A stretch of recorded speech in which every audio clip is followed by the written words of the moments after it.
गेली अनेक दिवस दडी मारलेल्या पावसाने कोकणात कालपासून बरसायला सुरुवात केलेली आहे।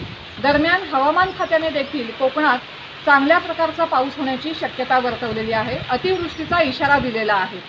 जिल्ह्यात सर्वत्र समाधानकारक पाऊस सुरू झाला आहे। गेली अनेक दिवस पाऊस पडत नसल्या कारणाने शेतकरी खूपच चिंतेत होता। शेतीला पाणी नसल्या कारणाने शेतकऱ्यांना विहिरीचं पाणी वापरावं लागत होतं। मात्र कालपासून जिल्ह्यात पाऊस सुरू झाला आहे आणि त्याच्यामुळे आता शेतीच्या कामांना वेग येऊ लागला आहे। राजापूर शहरात कालपासून झालेल्या पावसामुळे बाजारपेठेत थोडं पाणी भरलेलं आहे। अशाच पद्धतीने पाऊस जर पडत राहिला तर जिल्ह्यात पुढच्या 4 दिवसात ठिकठिकाणी पाणी भरण्याच्या घटना घडू शकतात। लेट्स अप मराठीसाठी सोनाली सावंत, रत्नागिरी।